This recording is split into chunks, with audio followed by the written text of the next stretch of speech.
Hey there, Mark Brown. Well, we know as a presentation, story is the heartbeat. And Sure. every year, the National Speakers Association has a contest, Last Story Standing. And we have with us today the winner of the 2025 Last Story Standing. Where's the sound effects, Darren? Come on. There There. you go. Mark Brown, your thoughts? My thoughts is I cannot wait to have a conversation with an individual I happen to meet by accident at the buffet line after the contest. In a while, you're going to meet 2025 champion of the Last Story Standing, Michelle Hutchings Medina. Let's do this, Darren. Anyone can give a presentation. Few deliver unforgettable presentations. What's the difference? You're about to find out. Welcome to the Unforgettable Presentations Podcasts with your hosts, world champion speakers and coaches Mark Brown. Your life tells a story, and there's someone out there who needs to hear it. And Darren LaCroix. Stage time, stage time, stage time. Ready for some powerful presentation ahas? Let's dive right in.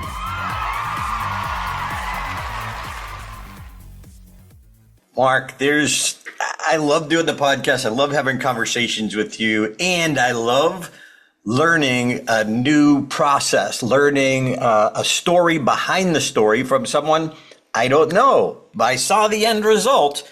I was emotionally connected, which was awesome. And there's nothing more easy and hard to deliver a story to your peers. Mark Brown, I'll let you lead. Yeah, Darren, I said earlier, I happened to be in the lunch line, the buffet line. At the end of this lunch period, there was like one person there. Turns out it's the Last Story Standing winner out of New York, Michelle Hutchings Medina. Michelle, welcome to the Unforgettable Presentations Podcast. How are you today? I am doing great. Thank you so much for having me.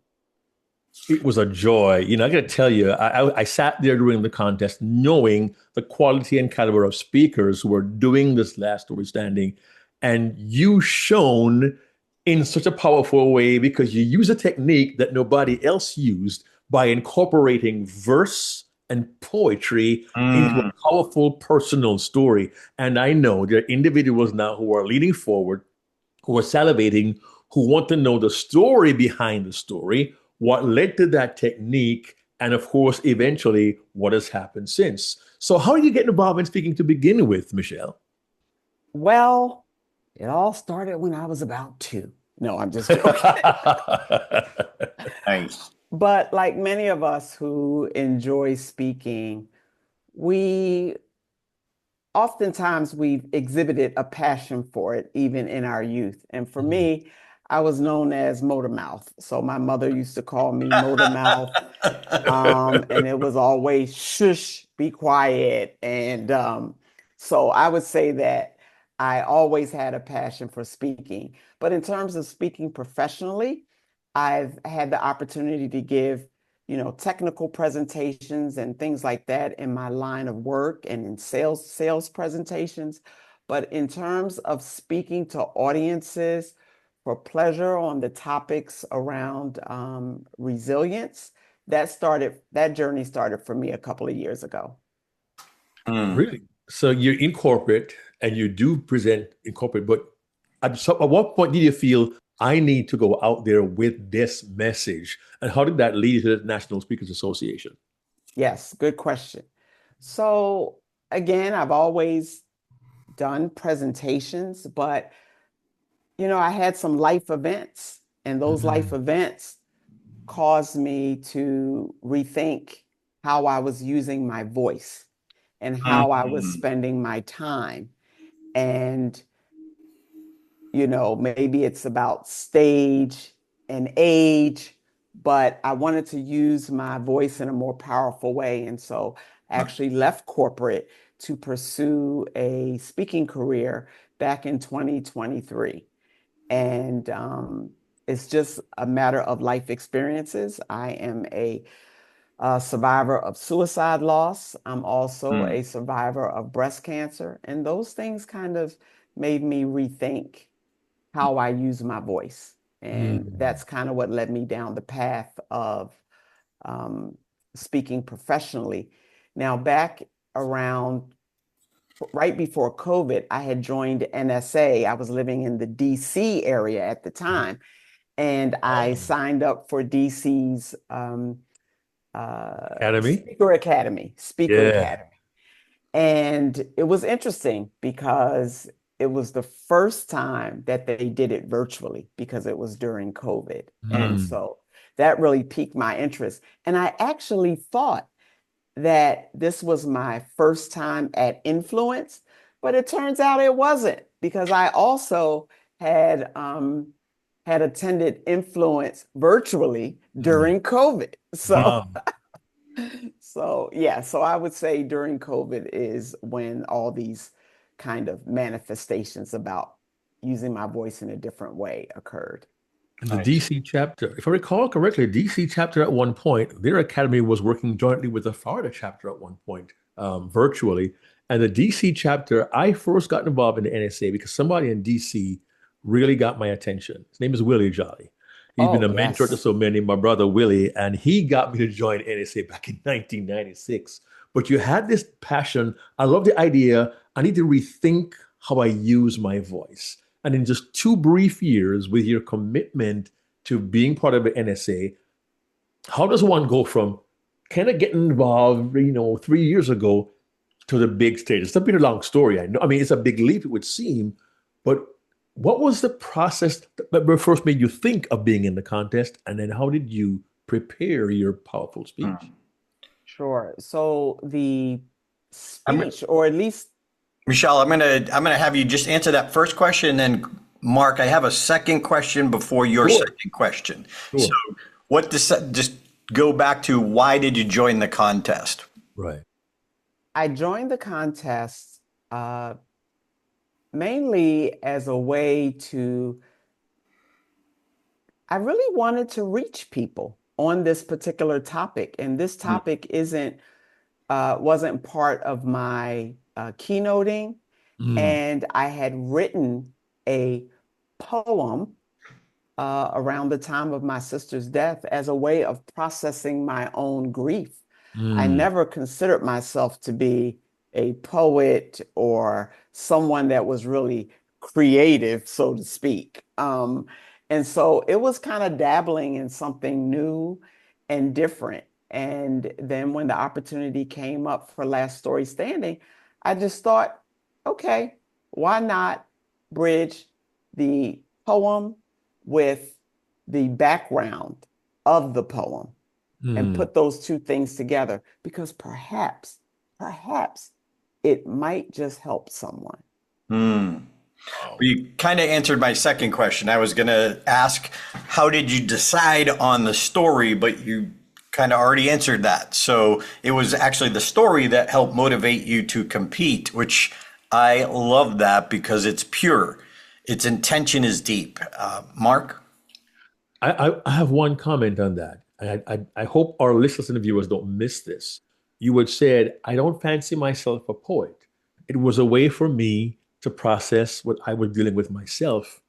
But you coupled that with a true desire to leave a positive message to help other people to cope with their own situations. And you took an unfamiliar process, a tool for poetry, with a very deep personal story. You melded those two together on hey, an opportunity, not thinking at some point you're going to end up on the world stage.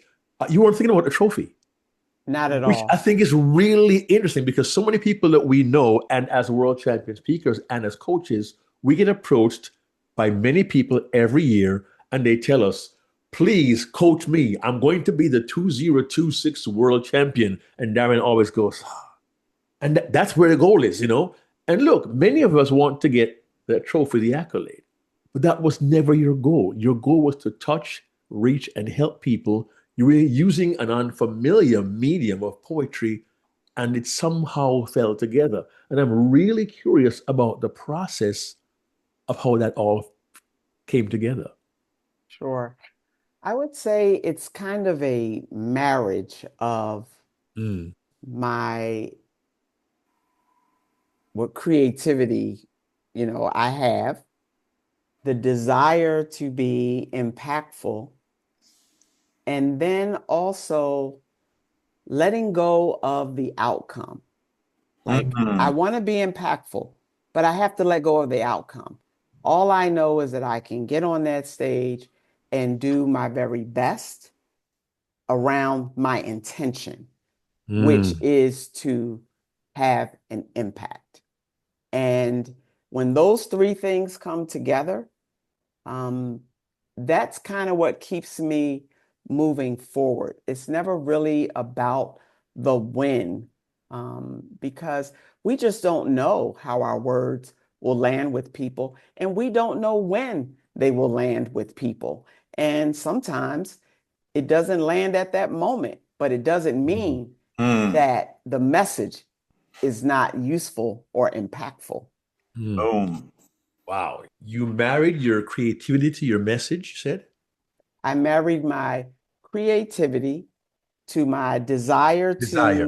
to have an impactful message, and then just letting go of the outcome.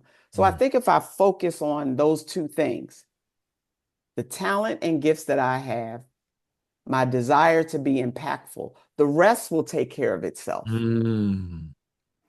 Nice. The rest will take care of itself. I love that. I'm noting this now because this is wisdom. You're dropping some nuggets here. I'm making notes. Okay. Yeah. All right. So take us. Go ahead, Darren. So did you get coached during the process? Did you have several people who gave you feedback? Give us a little bit of background on feedback on the way. Absolutely. So I'll tell you this funny story. I am a student in a particular program, and in that program, they would allow us to kind of get on stage, and they called it a master class, where they would literally, you would deliver like sometimes less than 30 seconds of something, and they would begin to kind of pick it apart and give you ways of uh, delivering that message in a more impactful way. And I did that. And so many people in my class just kind of looked at me like, what is she talking about? Because I started doing this poem. And I even got a lot of feedback later on in the class after I delivered some other content, that some people said, that first thing you did, I didn't know what that was, but this thing, that was really good. So they actually did not receive well the spoken word or the poem part, right? And that made me a little hesitant to move forward with it on a bigger stage. But I don't know, there was something in my heart that I felt like that message was important. And so that's another little nugget that I've learned, is that sometimes your message is just not for that audience, but it doesn't mean that the message is not good or can be impactful. It may mean you just have the wrong audience. And that is what I eventually learned as I began to take that poem and process it through the last story standing, the different levels of the competition. But all that to say that, yes, I did get some coaching from that community. After I decided to make that part of my performance, I got coaching. I reached out and I talked to people, and the coaching was more around building a story, right? So in addition to the spoken word piece, I had to be able to tell this story effectively in 5 minutes so that people could understand the characters, the character building.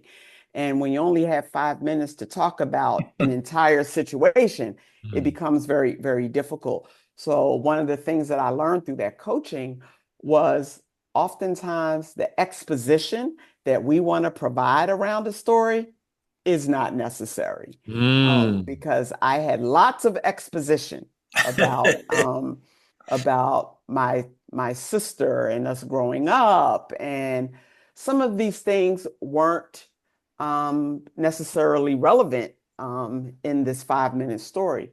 So I definitely got a lot of coaching around the exposition, around some of the lines that I thought were some of the best lines. Mm. And someone said, nah, you know, I think you can scrap that. And I'm like, scrap that line? That's one of my best lines.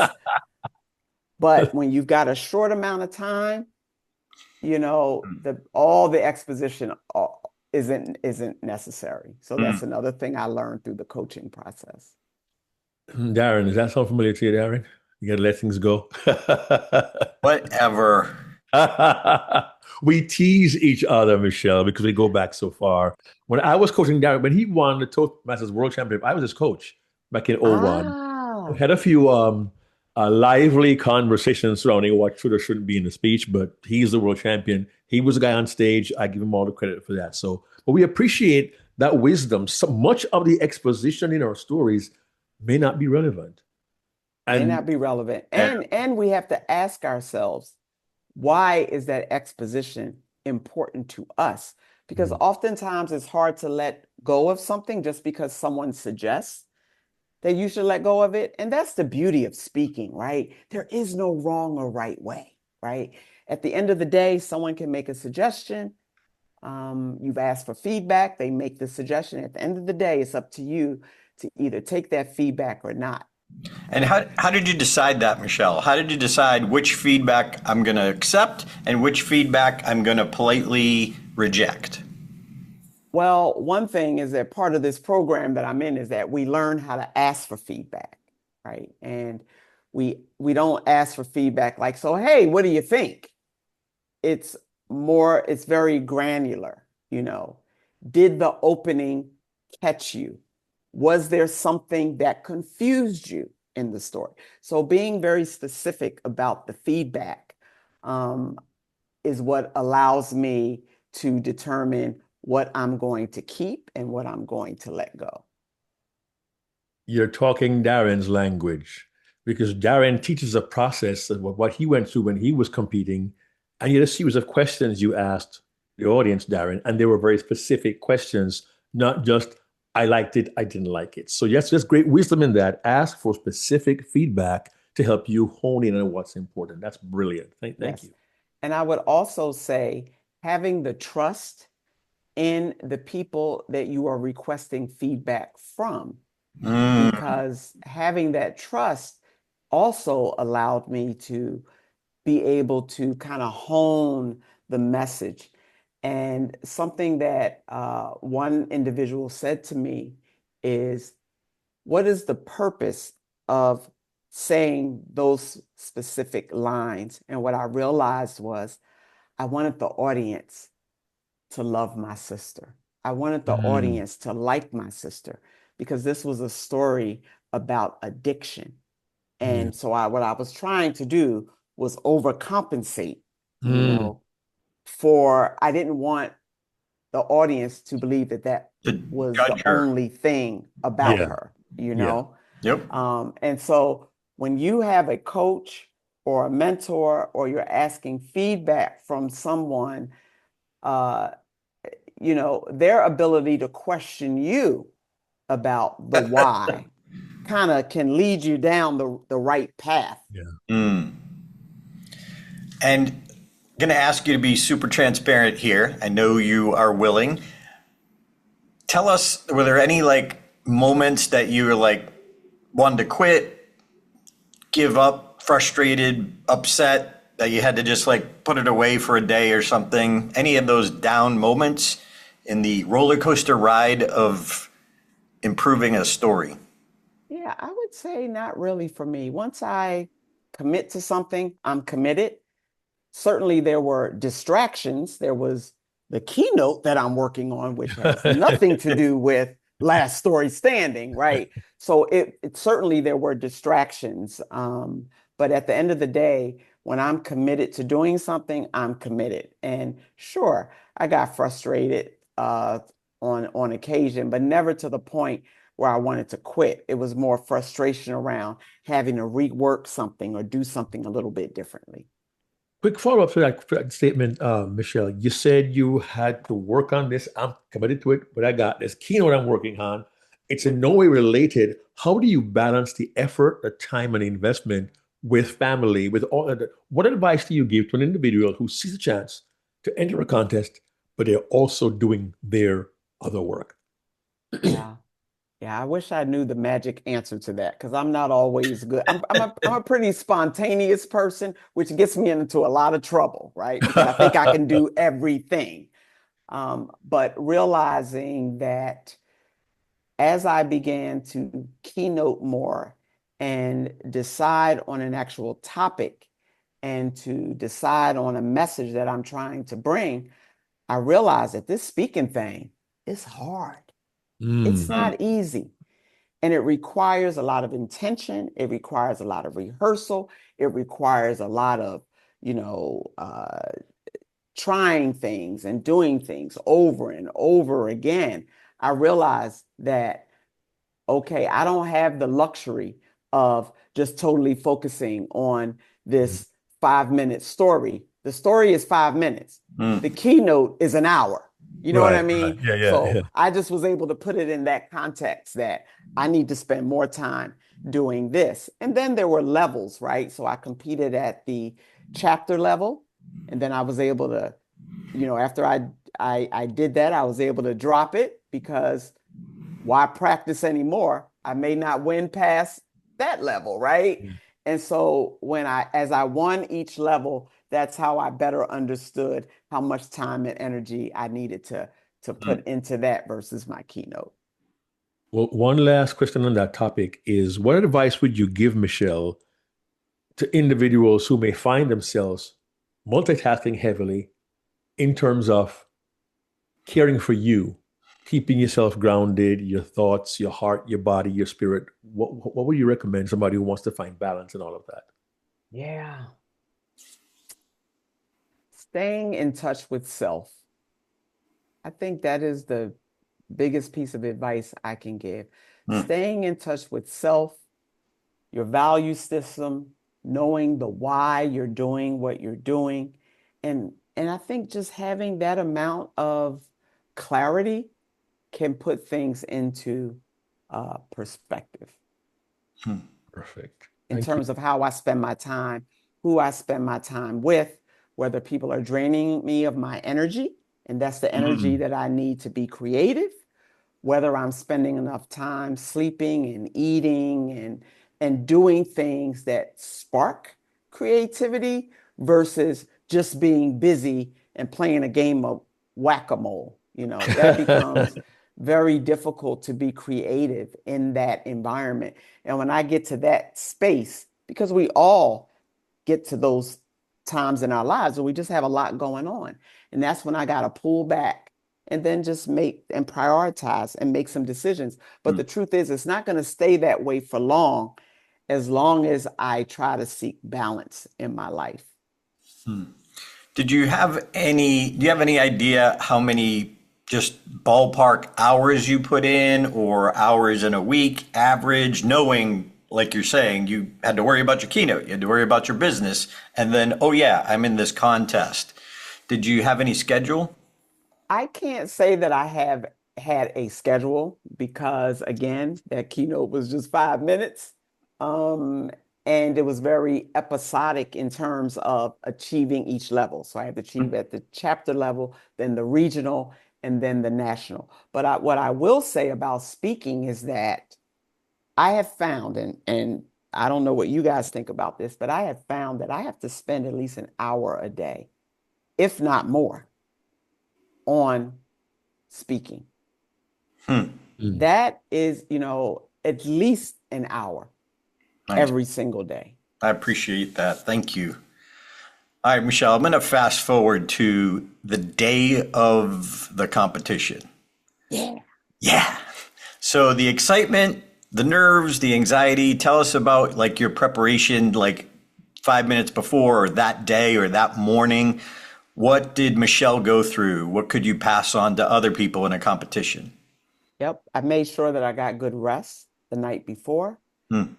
One thing that I have been guilty of in the past, whether it's for this competition or for speaking in the past is I would be up late doing a lot of tweaking and doing a lot of rework. That is not good. You cannot give your best to the audience when you've been up all night. And you will convince yourself that I'm up all night to give the best to my audience, but you can't perform at your best if you've been up all night. So getting good rest, learning to where I've perfected something to the point where it is perfected. I don't need to keep changing things. Getting good rest, giving my voice a break, doing some vocal exercises the morning before, not consuming too much food or drink prior. So those are just some of the standard things. Prayer and meditation are big for me. And then just being grounded, not having a lot of distractions prior. Nice. And did you run through your speech backstage or in your room that day? Did you go over it? Definitely in my room in the morning. But once I did that, that's it. Like, I'm not going to keep looking at cards and looking at notes. And to be honest, when you're at something like Influence, the minute you walk through the doors of the hotel, the convention center, like you're on, you're seeing people, and you want to say hi, and so there's really not any room, to do that. And I'm curious, knowing you have exactly 5 minutes, do you recall how often you rehearsed and timed yourself to know you were coming in right there? Or? Pretty much, I wouldn't say every time. It was more so when I made changes. So at each level of the competition, which is a wonderful thing, NSA encourages you to get coaching and mentoring, right? And so what the rules say for Last Story Standing is that the story must stay the same. However, you can tweak it and up-level it. So you can't suddenly have a different ending. You can't suddenly do something different. But ways of improving the speech are welcome. And so each time that I did an improvement, that I had to implement some feedback or something like that, I would time it to make sure it worked. Right. But once I got to that point, I didn't need to keep timing it. 2 follow-up questions. One, at what point did you, what we call, freeze the design? No more changes. How soon before the final did you say, this is it, no more? I would say about a month. About a month Wow. prior. Okay. Nice. Now, About a month prior. and the other question has to do with preparation, rehearsal, timing. Did you consider audience reaction, gasps, laughter, or all of that? Did you pad that into your 5 minutes, or? Absolutely. So I knew where I was. Part of what we do as speakers, right? We want people to feel something. And when people feel something, they respond. They laugh. They, may have a bewildered look on their face gasp, or yeah. something. So I had, based on the emotions that I was trying to evoke, I had a good idea of when there would be a laugh or a gasp. And so I factored in the beats that would be required or the pauses that would be required in order to allow the audience to, basically, we're having a conversation with the audience. We're not just on stage just spewing and delivering. We're having a conversation, and that conversation, when they respond, it's the look on their face or the gasp or the laughs. Yeah, I love what you just said. For listeners here, she factored in the beats. The beats. And the beats are different from when you're in front of your chapter at 50 people or your NSA Influence big stage when there's 1,000 or however many were there. Like, the beats increase, especially if you're connected. So were there any interesting conversations after the fact when people came up and talked to you about how the story hit them or how they could relate to someone in their family who going through a similar thing? Did you have any interesting stories after the fact? Oh my goodness, yes. I would say that by the time I saw Mark at the food at the buffet, I was still like basically a little stunned. I was like not fully had I processed everything because everything happened so quickly. But the things people said, that is what impacted me the most. It wasn't the award, it wasn't the claps, it wasn't the trophy. It was when people who I have seen on stage and admired came up Mm. to me and said, well, wow, man, your story. I felt like I knew your sister, or Mm. your story made me want to pick up the phone and call someone. Your all the stories were great, but yours made me feel something. And Mm, when people who I've admired spoke to me in that way, that's what impacted me mm. the most. Mission accomplished. I love that you were so committed to the poem because it's the thing that helps stand out, but it also, knowing your backstory now, how much it meant to you. It wasn't just a poem, it was your heart that the poem that you spoke through a poem. And that's one of the reasons we felt something in the audience. So if you're listening to this, I don't know if poems have been used before, but again, it's deeper than just, oh, well, the winner last year had a poem. I'm going to have a poem. Right. Like, no, it's how you stand out. It's where your heart is, and it's standing out based on your voice and your Mm. heart. So I just want to kind of hold that up. Mark? Yes. Yeah, I do want to reiterate something you said, Michelle, about part of our intention as speakers is to generate emotion. For years, Darren and I have been telling people the purpose of the story, thanks to one of our dear friends, Michael Haig, a story master, is to elicit emotion. Mm, And your intent was clear, not to manipulate the audience, but to get them to feel something and to connect. So to me, the mission accomplished of people who you admire responding in the way they did tells me that your goal, your plan, your mission, that was what you accomplished. The trophy was a wonderful additional benefit to it. And the blessing is that so many of us now know who you are and can learn more from you, from your life, and for your experience. And I want to thank you for giving me 2.8519 minutes at the buffet table at NSA in Scottsdale. And we had this first talk about could you possibly come on the podcast? And I am so thankful that you have. Thank you, Michelle.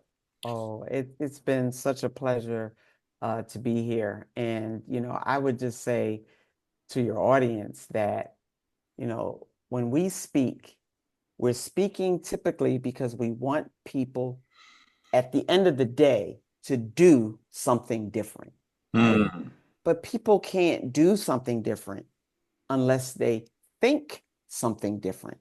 And they Mm. can't think something different unless they feel something different. So we have to start with the feeling. And if we can get people to feel differently, then the thinking and the doing will come as a result. Maybe not in that moment, because some people got to marinate on something for a little Mhm. while. They got to think about it for a while, right? But to me, that has been my process to have people feel something different, then they can think something different, and then they can do something different. Powerful process. Let them marinate. Give them something to marinate on. And Michelle, how would people find you on which platform? What's your website? What's the best way to reach out to Michelle? Sure. My website is michellehutchingsmedina.com. I wish it was something far more creative, but at this point, it is just my name, all run together. Nice. And that's the best way to reach me. And also on LinkedIn. LinkedIn. Excellent. Mark? One final question from me before I recap the nuggets you dropped on us today. Someone fairly new, emerging speaker, and they say, wow, Michelle, I'm thinking about doing this. How would you advise me? What do you say? Stop thinking about it. Do it. Like, to me, that is NSA, first of all, is a wonderful organization that allows you the opportunity to connect and interact with other speakers. And something like Last Story Standing, all three of the competitors this year, the regional winners, we all spoke about family. For all three of us, it was our first time competing, and it was our first time being at Influence. So I say, just do it. It is, what do you have to lose? What do you have to lose? And to have an opportunity to get feedback directly from other speakers, come on, baby. There's nothing better. Because an audience will stroke you. People will tell you, your friends will tell you how good you are and all that.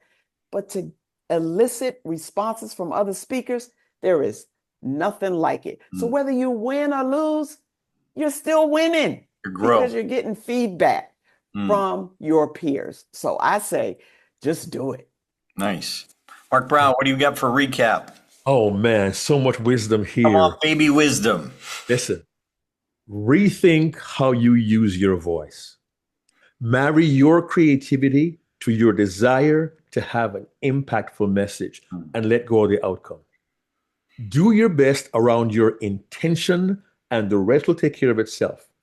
Understand, sometimes your message isn't for that particular audience. And if you look at your story carefully, much of the exposition in your story is not relevant at that time. And ask, why is that exposition important to me, and do what's best. Always ask for feedback, not just feedback, but specific feedback. Stay grounded. Stay in touch with yourself, your values, and your why.